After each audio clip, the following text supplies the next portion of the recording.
Bonjour à toutes et à tous, bienvenue dans cette nouvelle vidéo de Caro Tuto. On va réaliser ensemble le sol d'une cuisine. Format très intéressant puisqu'il est assez standard, c'est du 60-60 et c'est une imitation terrazzo. Je vous retrouve tout de suite avec déjà l'explication. Qu'est-ce que vraiment le terrazzo? C'est une imitation, ça va être que l'émail qui va donner cet effet. Je vous retrouve juste après ça.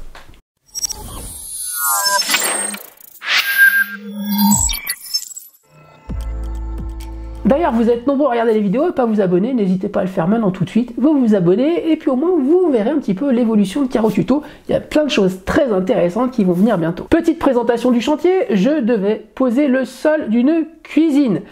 Alors, les carreaux c'était des 60-60, imitation terrazzo. C'est très intéressant puisque c'est plein de petits fragments de granit et de pierre naturelle qui sont agglomérés avec du ciment. Alors tout ça en fait, on va le couler et puis ensuite on va le poncer et lui donner cet aspect de pierre vraiment naturel. Mais quand on regarde vraiment à l'intérieur, on voit que c'est plein de petits fragments avec le ciment qui ressort à côté. Alors il y a plusieurs teintes à travers le terrazzo, on peut même en faire des meubles, on peut même en faire des vases.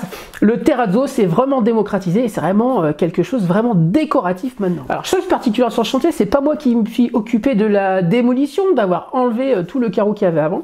Et en fait on avait un souci de hauteur et je ne pouvais pas faire de ragréage. Déjà en termes de timing c'était très short puisque les cuisines devaient être livrées très rapidement après moi. Donc j'ai décidé tout simplement de peigner un petit peu plus épais en fait, avec un peigne de 12 mm et forcément le double encollage. Je vous rappelle qu'on est sur du 60-60 et le double encollage est obligatoire à partir de 33 par 33 cm. Alors j'ai rapidement remarqué que le support que j'avais était très poreux, donc j'ai utilisé un primaire, c'est vraiment le primaire que j'utilise très souvent puisqu'il est tout support et notamment pour support poreux, et j'ai surtout bien imbibé le support. J'ai pas tiré sur la fourniture, je voulais vraiment que ça fige le support et bien évidemment ça a été aspiré avant.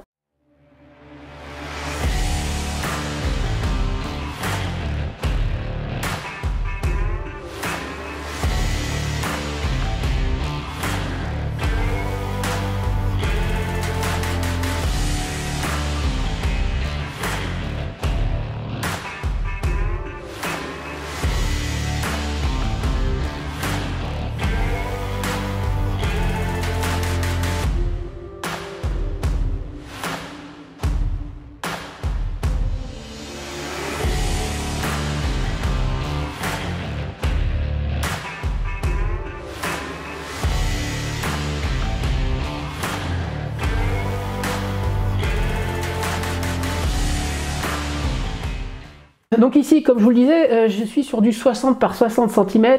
Forcément, on va utiliser la colle adéquate. Moi, c'est vrai que je m'embête pas trop. Je prends toujours des colles flexibles qui vont sur des carreaux qui vont jusqu'à 1 mètre par 1 mètre. Au moins, je suis tranquille. Et puis comme ça, je peux attaquer mon chantier vraiment sereinement.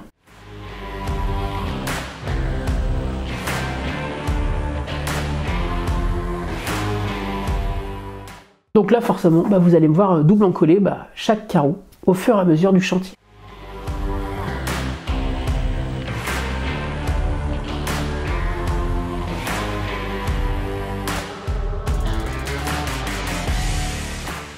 Alors là, forcément, mes premiers carreaux vont être le rang qui va être en périphérie du parquet, puisque on veut que ça fasse une délimitation nette, puis c'est là, par là qu'on va rentrer lorsqu'on va aller dans la cuisine quand on est dans le salon.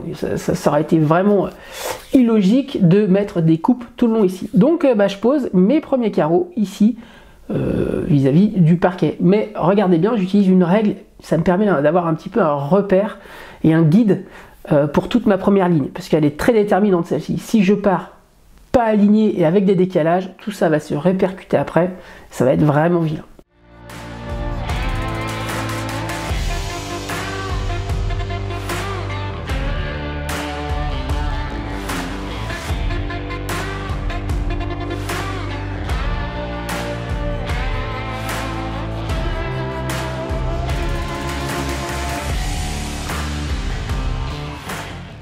Donc comme je vous le disais, je pars entier avec la jonction du parquet. Et là ici, j'utilise les croisillons Tony Vlan, les Pro Liveling en 2 mm. Vous me voyez très souvent travailler avec, je les aime beaucoup ces croisillons Tony Vlan. Non seulement parce que déjà ils règlent très bien, et puis c'est surtout au niveau de la dépose. Franchement, ils sont juste incroyables.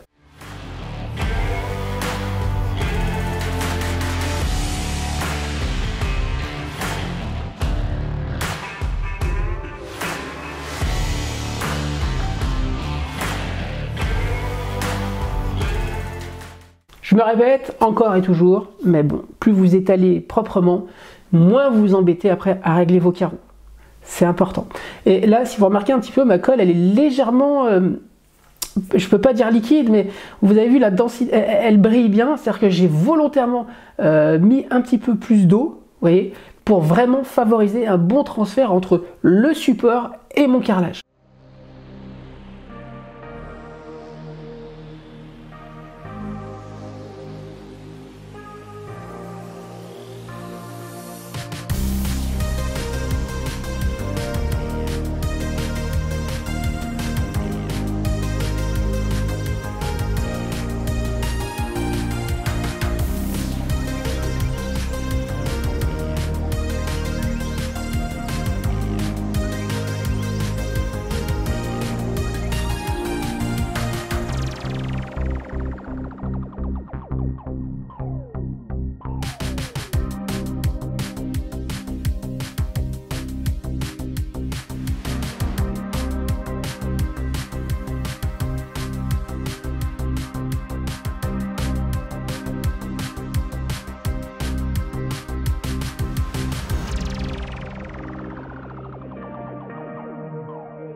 Alors, bien évidemment, après avoir posé mes bases, mon carreau, je vais visser pour régler chaque carreau les uns après les autres.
Encore et toujours, j'étale la colle, ça va pas changer. C'est ça le carrelage, c'est que ça peut être assez répétitif et une fois qu'on a les bonnes méthodes, les bonnes techniques et la bonne organisation, normalement, ça va plutôt bien.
Got a heart on the seven seas, filled with these memories. I'll let it go. It's not my...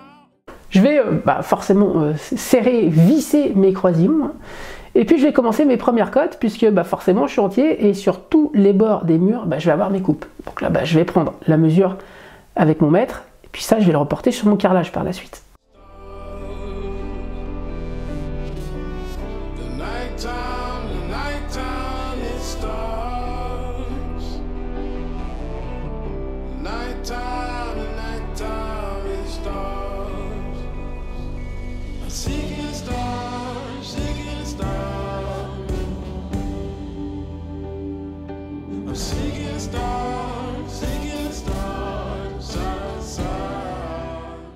Et là, je vous le conseille aussi d'avoir les carlettes un petit peu adaptées. Moi, j'aime bien la TQ de chez Ruby. Celle-ci, c'est la 750, je crois. La 850. Parce qu'en fait, elle est relativement petite. En fait, elle est pas très large. Et ça, vous voyez, ça peut permettre de couper pas trop loin de la zone. Au lieu de devoir faire tout le tour d'une pièce pour pouvoir revenir. Là, je peux la mettre un petit peu derrière moi et pouvoir couper mes quelques coupes.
Alors vous verrez, ne soyez pas surpris, peut-être qu'en vissant vous pouvez avoir 2-3 petits décalages. Ayez toujours un maillet avec vous, hein. Je vous conseille d'ailleurs les maillets blancs puisque ceux-là ils ne font pas de traces sur les carreaux lorsque vous tapez dessus. Voilà. Donc toujours avoir un maillet, ça permet de reguider un petit peu les carreaux lorsqu'on a serré et puis au moins on regagne les alignements. Ayez peut-être aussi une équerre avec vous lorsque vous n'avez pas l'habitude, comme ça vous avez toujours votre guide. Et voilà, ça arrive en fait avec des croisillons, ça peut décaler un petit peu les carreaux. Mais avec 2-3 petits coups de maillet, on arrive à regagner ce petit décalage.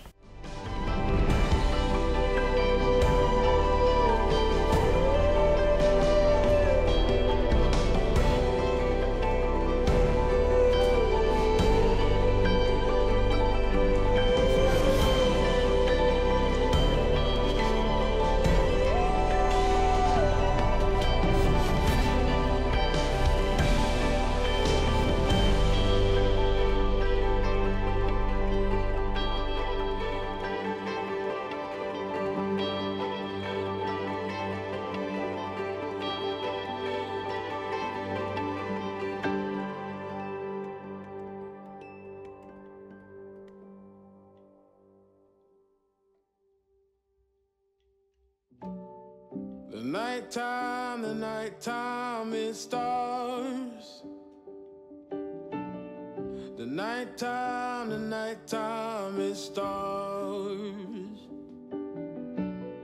The nighttime, it starts. The nighttime, it stars.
Je vous dis de bien regagner à chaque fois les alignements puisque vous vous approchez de la zone de fin, et plus en fait tout peut se répercuter. Et là en l'occurrence c'était une des portes d'entrée qui donnait sur la cuisine. Donc si j'avais quelques décalages accumulés tout au long de ma pose, et ben là vous vous rendez compte, ça serait en fait tout de suite visible sur la porte d'entrée. Donc prenez votre temps, à chaque fois vous réglez, vous regardez bien vos alignements et vous reculez rang par rang, vous posez vos petites coupes et vous reculez, et là vous n'aurez pas de problème. Sinon, le petit décalage que vous avez commencé il y a 3 mètres, il va se répercuter ainsi de suite, ainsi de suite, ainsi de suite, et sur la porte d'entrée, vous aurez tout de suite les gros décalages, le cumul de tout, il sera devant la porte d'entrée. Ça serait dommage.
Rien d'incroyable, hein. Je fais une petite coupe avec la meuleuse, quoi.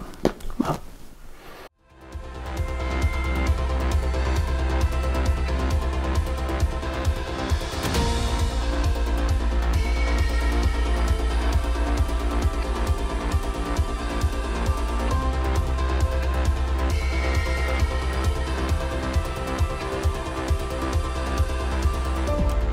Donc le lendemain, c'est le moment de la dépose des croisillons Tony Vlan. Un coup sec dans la longueur du joint. Ce que j'aime particulièrement avec ceci, c'est qu'il casse quasiment à 100% à chaque fois sans laisser un bout de croisillon dans le joint. Pas besoin de regratter après par la suite. Vraiment ça, c'est très appréciable.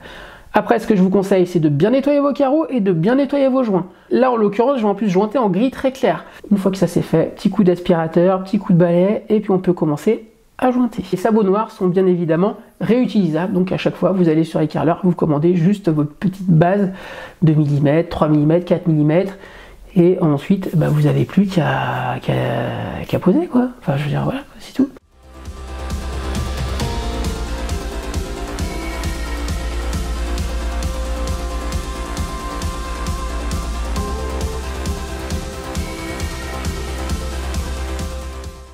Donc là, je jointe avec mon joint Gris clair, un petit platoir, je vous conseille plus des petits platoirs, surtout si vous débutez, puisque ça fatigue moins les articulations.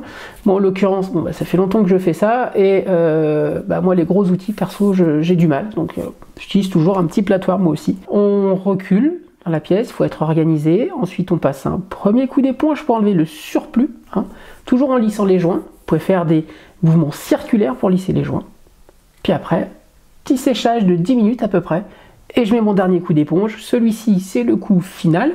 Sinon, je vais recreuser les joints.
Et ce que je vous conseille aussi, c'est de toujours avoir une petite lichette de joint.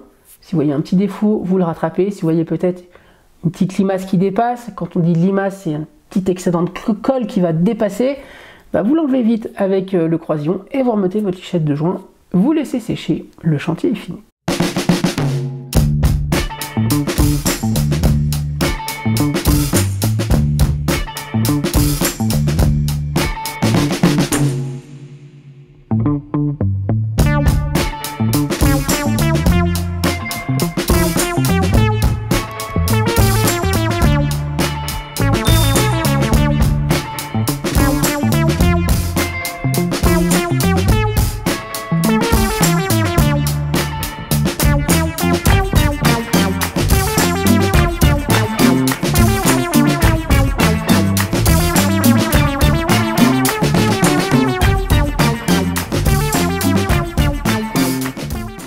Je vous invite aussi à vous abonner à la chaîne Caro Tuto, à laisser un petit commentaire ou à partager la vidéo.